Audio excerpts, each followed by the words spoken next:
अस्सलाम वालेकुम। आज की वीडियो में बात करेंगे जीनोमिक इम्प्रिंटिंग की। अब जीनोमिक इम्प्रिंटिंग क्या होती है? बेसिकली जीनोमिक इम्प्रिंटिंग में ये होता है कि आइदर मैटरनल या पैटर्नल एलील को इनएक्टिव कर दिया जाता है, और ये नॉर्मली हम सब में होता है। और ये अराउंड 250 टू 600 जीन्स ऐसी होती हैं जो कि इम्प्रिंटेड की जाती हैं। तो इसमें बेसिकली प्रोसेस ये होता है कि कोई मैटरनल जीन या पैटर्नल जीन को इनएक्टिवेट कर दिया जाएगा। इससे कोई डिलीटेरियस इफेक्ट नहीं मिलते, क्योंकि होता क्या है हमको पता है। नॉर्मली हमारी बॉडी में यही होता है कि जो हमारे ऑटोजोम्स होते हैं, जो हमारी ऑटोजोमल जीन्स होती हैं, हमें पता है कि हम हर एक जीन की 2 कॉपीज़ को इनहेरिट करते हैं। एक को हम फादर से इनहेरिट करते हैं और एक को हम अपनी मदर से इनहेरिट करते हैं होमोलोगस क्रोमोसोम्स पे के we all inherit 2 copies of each autosomal gene carried on homologous maternal and paternal chromosomes. अब इन एलील्स में डिफरेंस कैसे आता है? इन एलील्स में डिफरेंस ऐसे आता है through the process of some epigenetic changes which is known as imprinting. के इम्प्रिंटिंग में क्या होता है? Imprinting selectively inactivates either maternal और द पैटर्नल एलील। और जो मैटरनल इम्प्रिंटिंग होती है, इसका ही मतलब है कि उस जीन की अगेन दोनों कॉपीज तो होंगी, उस पर मदर के क्रोमोसोम पे भी होगी, फादर क्रोमोसोम पे भी होगी, लेकिन मदर के क्रोमोसोम पे वो वाली जीन इनएक्टिव होगी। उस प्रोसेस को किस तरह होती है? वो ट्रांसक्रिप्शन साइलेंसिंग के थ्रू होती है। और अगर पैटर्नल इम्प्रिंटिंग हो तो पैटर्नल इम्प्रिंटिंग का ये मतलब है कि जिस जीन की 2 कॉपीज़ फादर और मदर के क्रोमोसोम पे प्रेजेंट हैं, लेकिन फादर के क्रोमोसोम पे उसको क्या कर दिया? उसको साइलेंस कर दिया गया, उसको इनएक्टिवेट कर दिया गया। याद रखना, ये जो इम्प्रिंटिंग होती है it occurs in both ova and sperm during gametogenesis. Imprinting का याद रखना कि इट अकर्स बिफोर फर्टिलाइजेशन। अब since it occurs before fertilisation, तो होता ही है कि जैसी फर्टिलाइजेशन हो जाती है वो एक imprinted gene whether on ovum और स्पर्म ऑलरेडी प्रेजेंट होगी। तो फिर जब उस जाइगोट की जब आगे फर्दर ग्रोथ और माइटोसिस वगैरह होगी, तो उसके सारे ऑटोजोमल सेंस में वो इम्प्रिंटेड जीन हमको मिलेगी। कि imprinting occurs in ovum or sperm before fertilization and then is stably transmitted to all somatic cells through mitosis. और इम्प्रिंटिंग होती कैसे? इनएक्टिवेशन होती कैसे? इनएक्टिवेशन होती ऐसी कि वेदर डीएनए मिथाइलेशन हो जाती है, क्या कहते हैं, जो डीएनए में साइटोसिन और ग्वानिन के न्यूक्लियोटाइड्स होते हैं उनको मिथाइलेट कर दिया जाता है, या जो उसके पास हिस्टोन की H4 प्रोटीन्स होती हैं उनको डीएसिटाइलेट और मिथाइलेट कर दिया जाता है, जिससे जीनोमिक इम्प्रिंटिंग हो जाती है, जिस तरह उन्होंने यहाँ पे दिखाई है। अभी हम इससे रिलेटेड 2 डिजीज़ की बात करते हैं, क्लियर नज़र आ जाए। हो गया। इस तरह उन्होंने लिखा है कि ये मैटरनल क्रोमोसोम है, ये पैटर्नल क्रोमोसोम है। दिस इज़ क्रोमोसोम नंबर 15 दिखाए में। और क्रोमोसोम नंबर 15 पे ये देखा गया है कि प्राडर-विली जीन्स होती हैं और एंजलमैन जीन्स होती हैं। क्रोमोसोम नंबर 15 के रीजन 1 और बैंड 2 पे ये होता है कि हमारे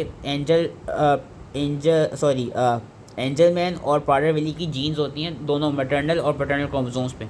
अब होता क्या है कि जो प्राडर-विली वाली जीन है वो मैंने पी से याद रखा हुआ है कि पी से प्राडर-विली स्टार्ट हो रहा है, पी से पैटर्नल स्टार्ट हो रहा है। ये होता है कि जो हमारा पैटर्नल क्रोमोसोम होता है, पैटर्नल क्रोमोसोम के नंबर 15 पे जो प्राडर-विली जीन है वो एक्टिव होती है, वेरस जो मैटर्नल क्रोमोसोम पे प्राडर-विली जीन होती है वो होती है इम्प्रिंटेड।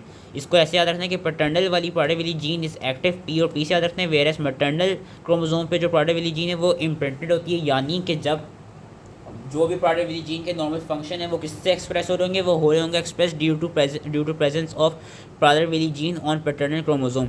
एंड अगर ऐसा हो कि किसी भी वजह से इस पैटर्नल क्रोमोसोम पे प्राडर-विली जीन का वो हो जाए, लॉस हो जाए, तो होगा क्या? Even though imprinted Prader-Willie gene तो प्रेजेंट होगी मैटर्नल क्रोमोसोम में, लेकिन सिंस एक्टिव वाली जीन हमारे पास से वो निकल गई, ख़त्म हो गई, तो फिर हमको कौन सी मैनिफेस्टेशन मिलेगी? हमको एक सिंड्रोम मिलेगा which is known as Prader-Willi syndrome.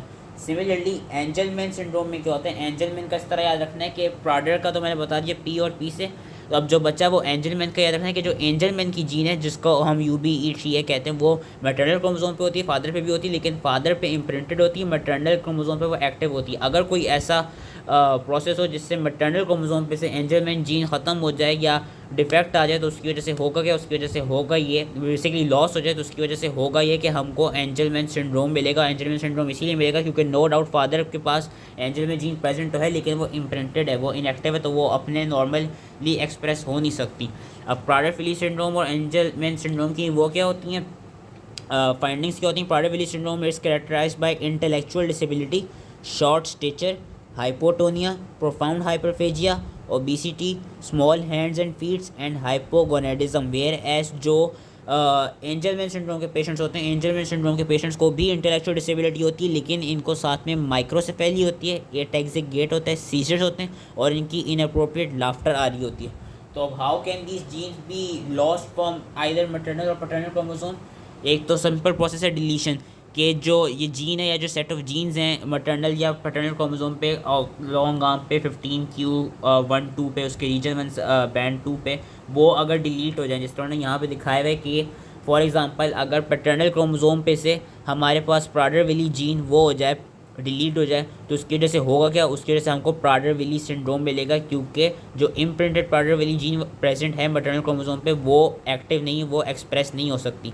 Where S Angelman syndrome हमें कब मिलेगा, एंजलमैन सिंड्रोम हमें तब मिलेगा जब मैटरनल क्रोमोसोम नंबर 15 पे से एंजलमैन सिंड्रोम एंजलमैन की जो जीन है वो डिलीट हो जाए। और हम देख सकते हैं जैसे ही वो डिलीट होगी, अगेन नो डाउट फादर के पास तो है, पर फादर के पास जो जीन है वो इनएक्टिव जीन है, उसकी वजह से ये सही से एक्सप्रेस नहीं होगी, तो हमको एंजलमैन सिंड्रोम में मैटरनल क्रोमोसोम पे डिलीशन मिलेगी, whereas Prader Willi syndrome में पैटर्नल क्रोमोसोम पे उसकी उन जीन्स की डिलीशन मिलेगी। एक ये प्रोसेस हो सकता है।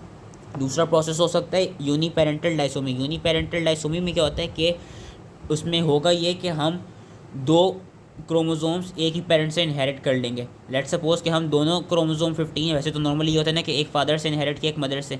यूनिपेरेंटल डायसोमी में ये होगा कि हमने दोनों एक ही पेरेंट से इनहेरिट कर लिया। For example Prader Willi syndrome में ये हो सकता है कि हमने दोनों मैटरनल क्रोमोसोम इनहेरिट कर लिया। अब दोनों मैटरनल क्रोमोसोम में जो प्राडर विली जीन्स हैं वो इम्प्रिंटेड है, इसलिए वो सही से एक्सप्रेस नहीं होंगी, तो इसलिए उन पेशेंट्स में हमको वो वाला सिंड्रोम मिलेगा। एंड सिमिलरली एंजलमैन सिंड्रोम में ये हो सकता है कि हम अगर दोनों पैटर्नल क्रोमोसोम्स को इनहेरिट कर लें, मैटरनल क्रोमोसोम को इनहेरिट ना करें, तो सिंस एंजलमैन की जीन पैटर्नल क्रोमोसोम पे इम्प्रिंटेड है तो हमको एंजलमैन सिंड्रोम मिल जाएगा। और इस प्रोसेस को हम कहते हैं यूनिपेरेंटल डायसोमी, के 2 कॉपीज आर इनहेरिटेड या inheritance of both chromosomes of a pair from one parent is called uniparental disomy. And lastly process आता है डिफेक्टिव इम्प्रिंटिंग। डिफेक्टिव इम्प्रिंटिंग में ये हो सकता है कि for instance of Prader Willi syndrome के जो पैटर्नल क्रोमोसोम है वो it might carry the maternal imprint, and conversely Angelman syndrome में ऐसा होगा जो मैटरनल क्रोमोसोम है it might carry the paternal imprint, इससे हमको ये डिजीज़ मिल सकती है। अब जो इसकी मॉलिक्यूलर और जेनेटिक लेवल है वो उतना हमको याद करने की जरूरत नहीं, बस हमको ये पता होनी चाहिए किस तरह कैरेक्टराइज होते हैं और कौन सी जीन किस क्रोमोसोम पे इम्प्रिंटेड है, किस क्रोमोसोम पे एक्टिव है। लेकिन वैसे एक थोड़ी एक्स्ट्रा इन्फो के लिए मैं बता देता हूँ कि जो एंजलमैन सिंड्रोम होता है, एंजलमैन सिंड्रोम इसलिए होता है क्योंकि उसमें जो जीन की लॉस होता है उस जीन का नाम होता है UBE3A। UBE3A यूजली क्या कहते हैं यूबिक्विटिन लाइगेज की जीन है, and it is involve in catalysing the transfer of activated ubiquitin to target protein substrates. और जो प्राडर विली सिंड्रोम होता है, प्राडर विली सिंड्रोम किसी एक जीन के लॉस से नहीं होता। प्राडर विली सिंड्रोम में ये भी देखा जाता है कि बेसिकली हमारे पास मल्टीपल सेट्स ऑफ जीन्स जो हैं वो लॉस हो जाते हैं, जिनको हम स्नॉर्प कहते हैं। स्नॉर्प फैमिली ऑफ जीन्स लॉस हो जाती है। स्नॉर्प की फुल फॉर्म में small nucleolar ribosomal proteins which in codes for small nuclear RNAs, इनका लॉस हो जाता है, तो उसकी वजह से हमको वो मिलता है, क्या मिलता था स्नॉर्प में हमको प्राडर विली सिंड्रोम मिलता है। सो एंजलमैन सिंड्रोम में UBE3A जीन है और प्राडर विली सिंड्रोम में SNORP वाली ये कहते हैं फैमिली ऑफ जीन्स हैं। So that was all related to genomic imprinting. इसमें आई होप समझ में आ गया कि एक जीन इनएक्टिव होगी, इम्प्रिंटेड होगी, वेयर एक जीन नॉर्मल होगी। एंड इम्प्रिंटिंग होती कब है, it happens during gametogenesis stage before the fertilisation, और it happens inside both ova and sperm. तो बिस्मिल्लाह। तो आई होप इजीली समझ में आ गया, एंड थैंक यू।